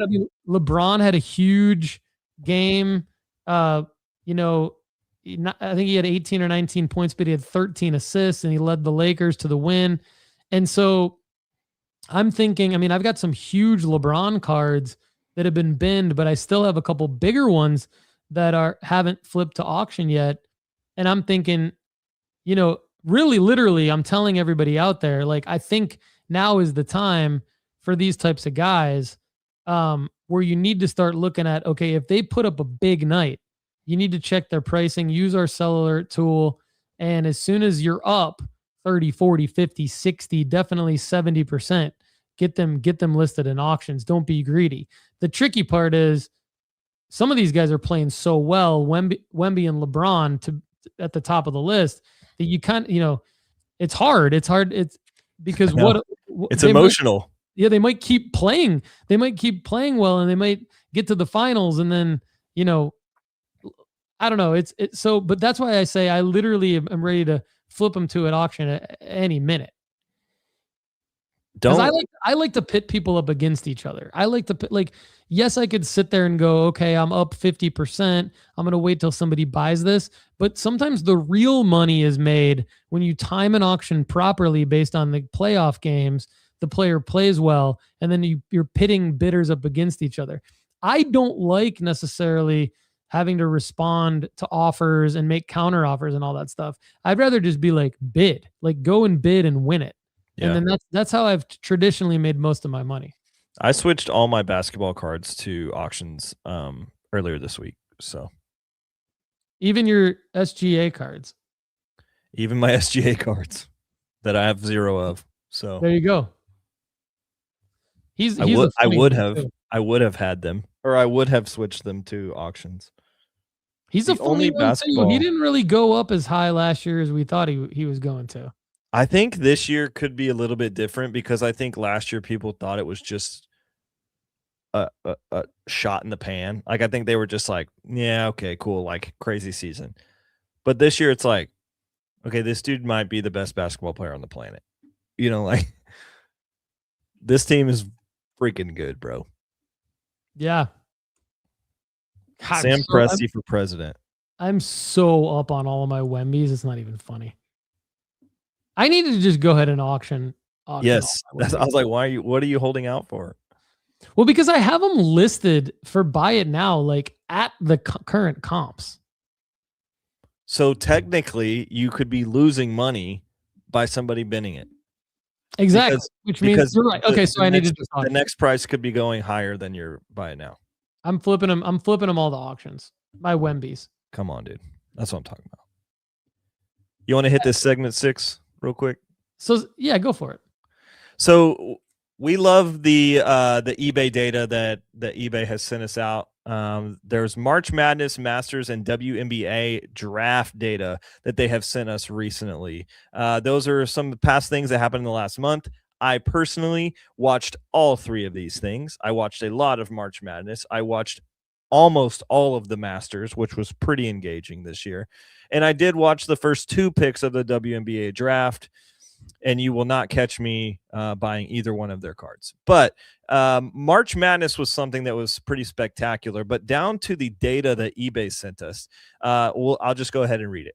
During March Madness, March 1st through April 6th, the top 5 most searched men's college basketball players were AJ DeBansta. Is that how you say it? DeBansta, Darren Peterson, Darius A. Cuff, Caleb Wilson, and Braden Smith. Mind you, no Duke boys, Boozer boys right there.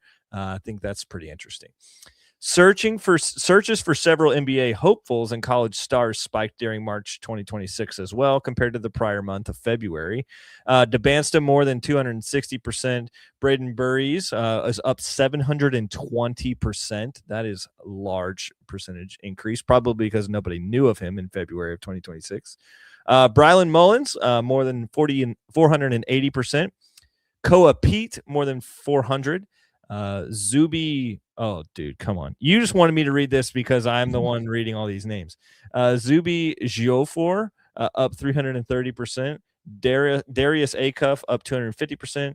Yaxel Lendenborg, up 220%. And Ortega Owe, which was a Kentucky boy, I know who that is, was up 210%. They're probably up 100 gazillion percent because no one knows how to spell their names until March Madness rolls around.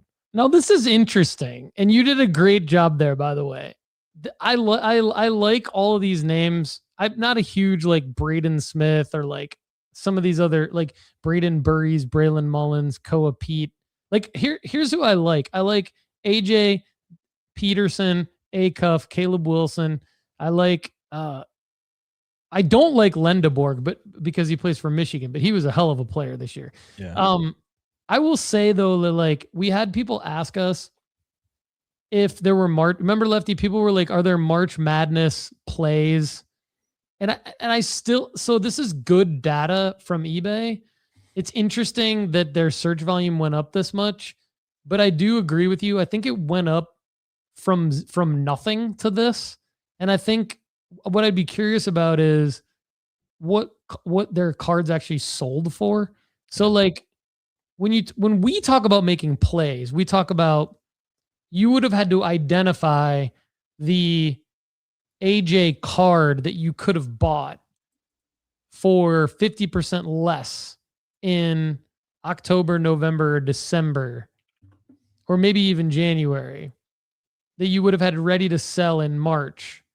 And that's where I just don't know that existed. You know, I don't know that existed for Darius Acuff, for Darren Peterson. Like, so yes, people were searching for them, which indicates that big events on the sports calendar drive searches for these players.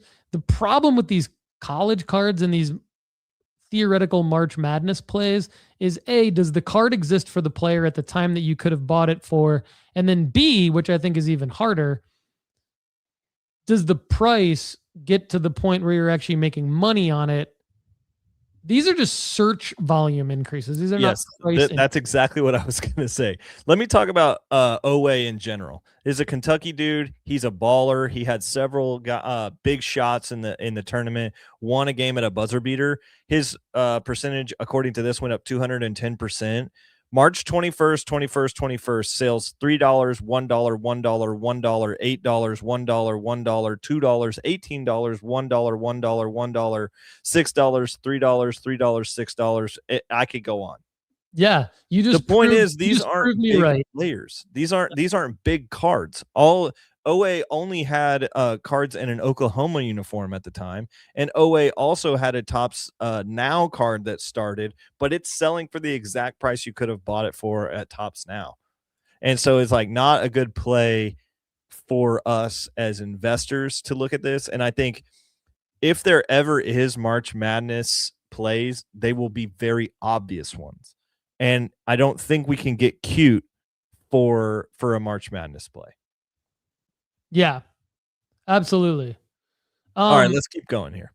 So let's talk about the women's national championship. The reason I want to bring this up is because I did go back in my closet and find my Lauren Betts card from the Sports Illustrated for Kids magazine, and I did list it, which I paid like $0.00001 for. Yeah, if you do the math. Yeah, and that's gonna maybe sell for like $7 or $8. So that's good, actually. All right. Why not? Her search volume was up more than 680%. Gabriela Jaquez up 1,800%, and Kiki Rice more than 480%. I would venture to guess that this is exactly the same thing that we just talked about with the men. But Lefty, I know you love women's basketball, so I'm going to give you the opportunity to comment on the UCLA Lady Bruins. I love women's professional basketball. Oh, okay. There it is. Women's college basketball, fade all day long. Like, whatever happened to Juju Watkins? She's still next Caitlin Clark, according to some of our. She tore her ACL last year in March Madness, so she has not yet to come back around. Nobody cares about her anymore. That's true. Except for she's one of the big hits in the Bowman basketball release, but you know. Oh, okay. Well, there you go. Bowman, I just noticed that when on Topps.com we were talking about it, the Bowman basketball, the Bowman best basketball, the third card is Juju Watkins, and I was like, guys, come on now. Before we get to the Masters, you said you love women's professional basketball.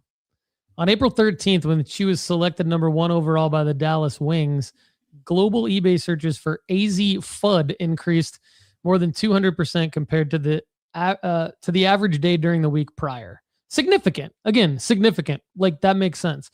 WNBA Draft. Like, what AZ FUD cards existed at the time to make money on? I don't know, but could in the future that data lead us into a WNBA Draft play? I guess I wouldn't totally rule it out.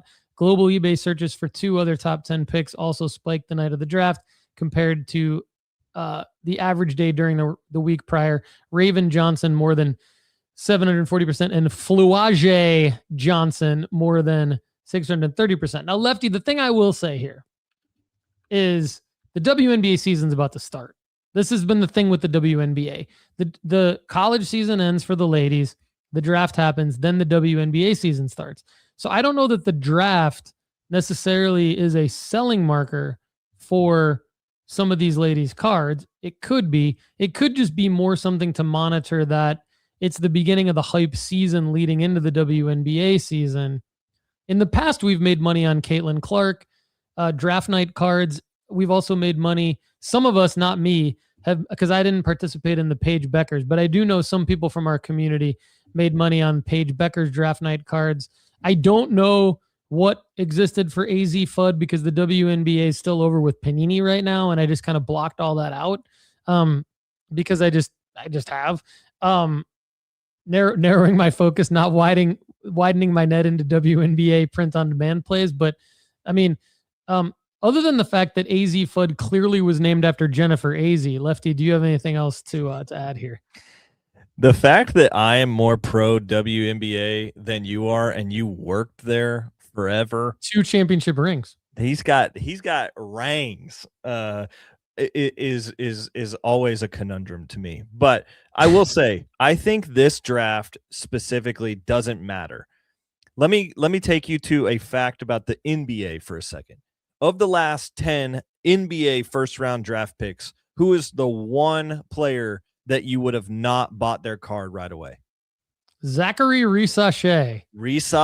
I think this is a Risache situation. This is a draft that we should just avoid. I think it's pretty cool that there was 2 new WNBA franchises that were drafting. You had Toronto and I believe Portland was out there, and they also were doing some cool things with the Valkyrie. That was a brand new team last year, but the WNBA I don't know what a Valkyrie is, but no, I don't know either. continue. It's a mythical thing, but Yeah. which you don't like memes, so No.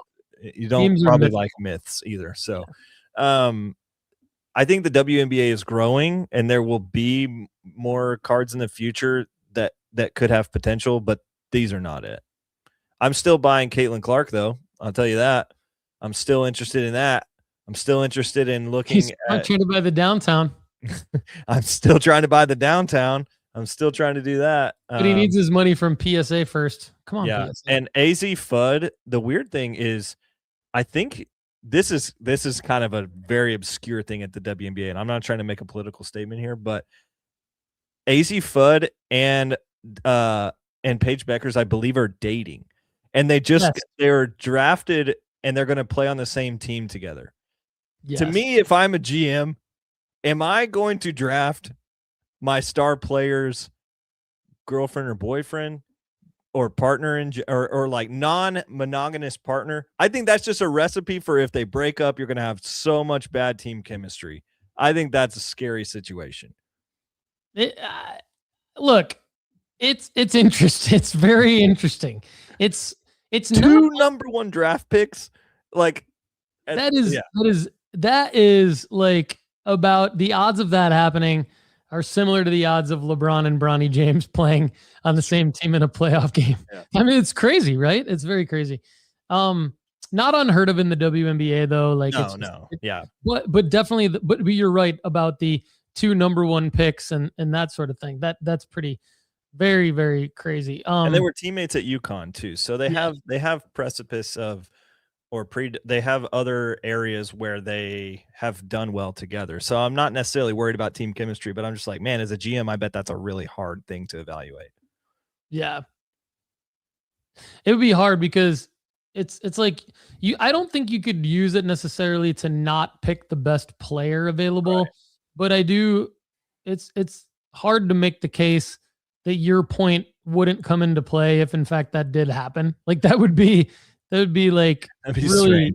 Hard to try and understand what the relationship would look like if they weren't like exclusive or dating anymore. It's a weird, it is something that I think props to the WNBA, props to society for like this evolution, because when I worked in the WNBA, there were a lot of hidden relationships on the same team. And I've personally felt bad for the players who had to like hide the relationships that were on the same team. And I know firsthand that a lot of media members were like looking down on that. And I was just kind of like, okay, that's whatever. That's life. That sucks. So,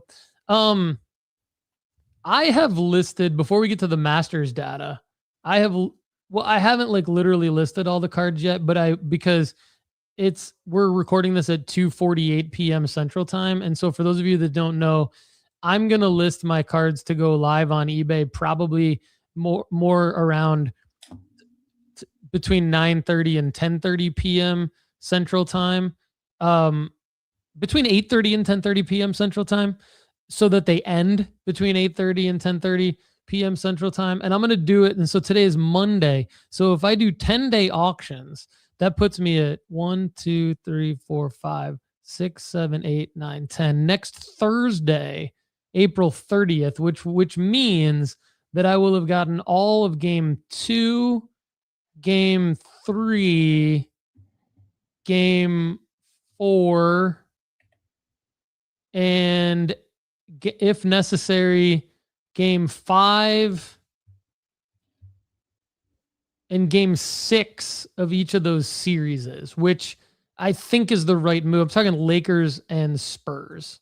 So I think that's the right move to go 10-day auctions starting tonight, because then I get all of the hype, all of the talk, all of the games, people bidding on all. And so they would end like leading into like a potential game 5 or game that they would have passed game 5. They would end the day before a potential game 6. So I would feel like pretty safe about that situation. Would you alter that at all, Lefty, for the for the audience here? I was just sitting here thinking like, okay, he's still on the 10-day auction train. I forget about that because I always just do 7 days. 7 for the PSA.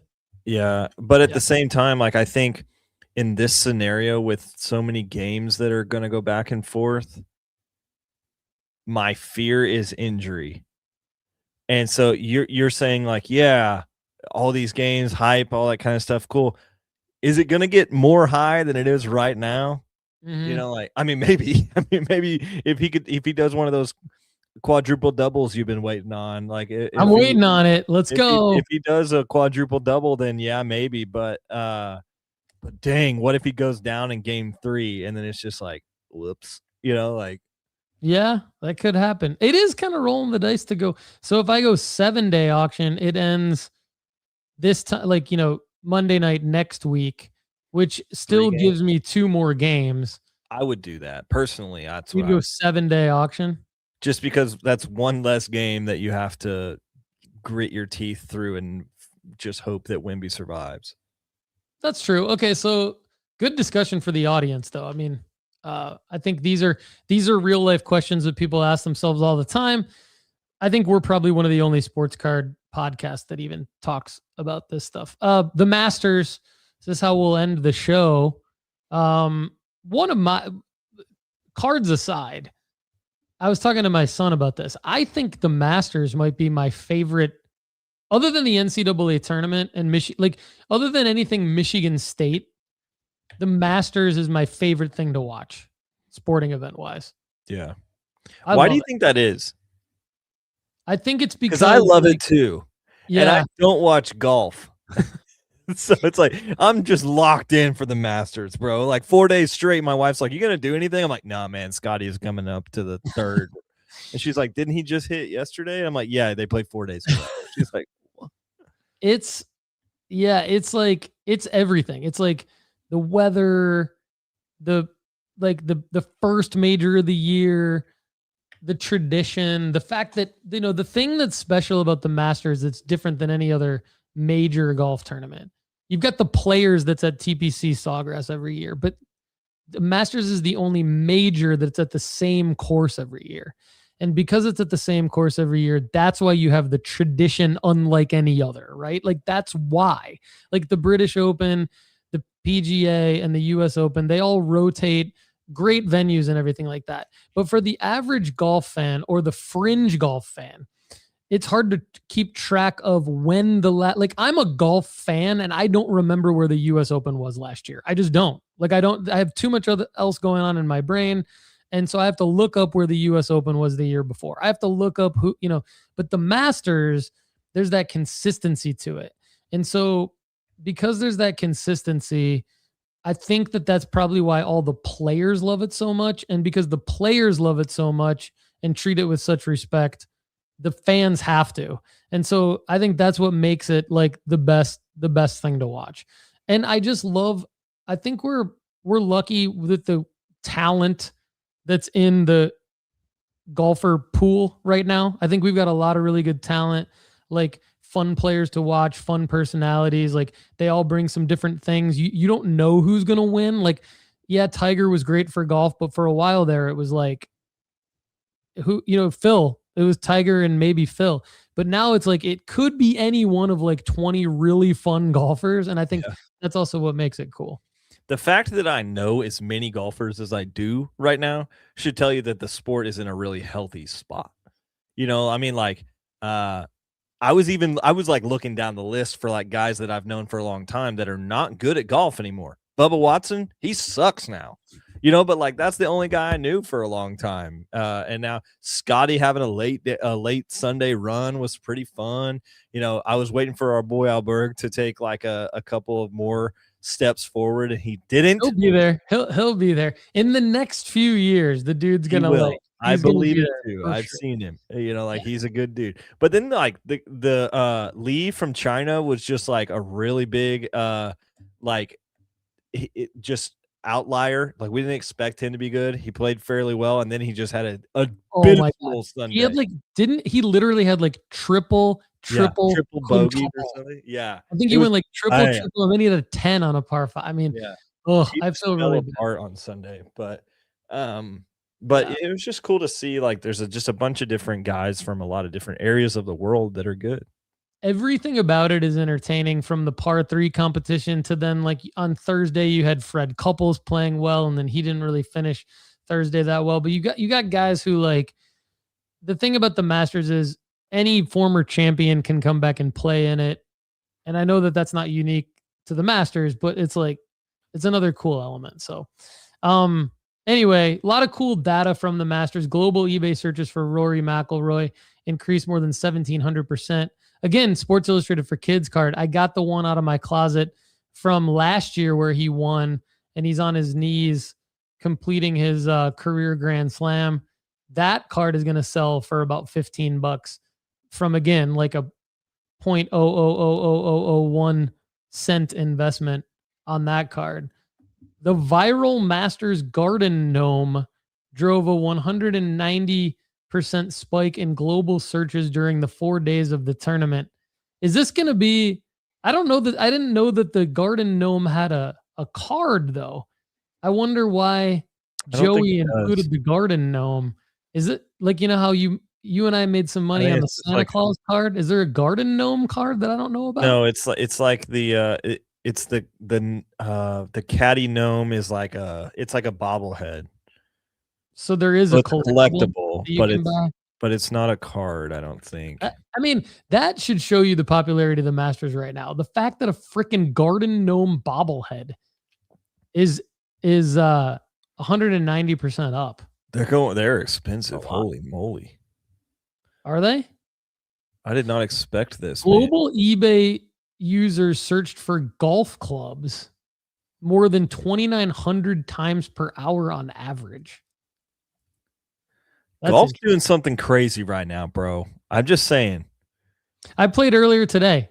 I played 10 holes and I was five over par through 10 holes. So have you seen the I'm sure you have, because you're on socials and you're also a golf fan, and I feel like I watch the Masters and now I only have golf content hitting my phone. Mm-hmm. But there's that thing that you can buy at Dick's Sporting Goods that you can play golf in your living room, and it's like a swing pad on the ground. There's like launch monitors and like there's gaming computers. I mean, people are building their own. But like you don't have to get crazy with like a full-on projector. You just like, you don't have a ball. It just takes the swing path. I didn't know about that. I don't know about that. And that's pretty sweet. It's pretty sweet. Pretty cool. Yeah, my son will probably be into that. What's the team golf thing that's going on? Well, there feels like there should be cards for that. There's the league that Tiger Woods started. There's like an indoor simulator league where like all the best pros are in it. Yeah. That was I feel that little season happened in like February and March. Yeah. It's pretty cool.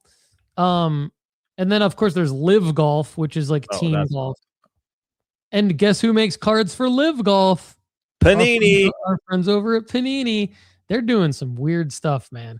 What I don't understand is they're making Prism. They released something called Prism Black, and they can somehow get former players, but with the team licensing. Like I saw like Calvin Johnson had a card, but it says Detroit Lions on it. Like Sports Card Investor had like a little post on Instagram, and it was like the top sales from Prism Black 2025 or 2026. And it's like, there's a Pat Tillman card. There's they're going way back. Holy moly. Mary Sanders. It's like Pat Tillman. Does it have him in like a red, white, and blue or something like that? Yeah, it's like him as Captain America. I knew it, dude. They're just it's so easy to predict. Yep. I don't know. Not for me, obviously. Not for us. My girl is on the front page of Panini right now, signing autographs. AZ Fudd? No. Caitlin Clark? Caitlin Clark. She's on the front. Well, I have good news. One of my cards for the player that I am buying the most of right now that I cannot say on this show, because I'm only saying it on the premium podcast, which means for those of you who are not premium members of nooffseason.com, you have to join to understand who this player is and which cards I'm buying. But one of their cards just arrived. So I've got to go to my mailbox and get it out. You got it. It is a $780 card. It's a significant. Let's go, baby. Yeah, I'm excited. Lefty, any parting shots for today? No, I am, since after crying about my Lamar Jackson mess up earlier today, I'll be okay. I just need a PSA to get me my money. Yeah, PSA, let's get Lefty his money, please. That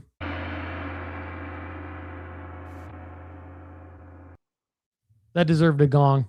Thanks, bro. Everybody have a great day.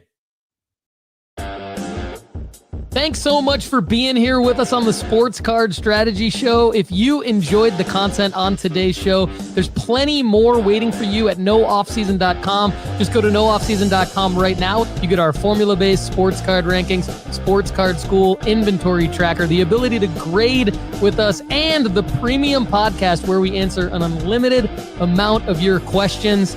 Check it out right now at nooffseason.com. For everyone at nooffseason.com, I'm Paul Hickey. Thanks again for being here with us on the Sports Card Strategy Show. We'll see you again soon. Have a great day.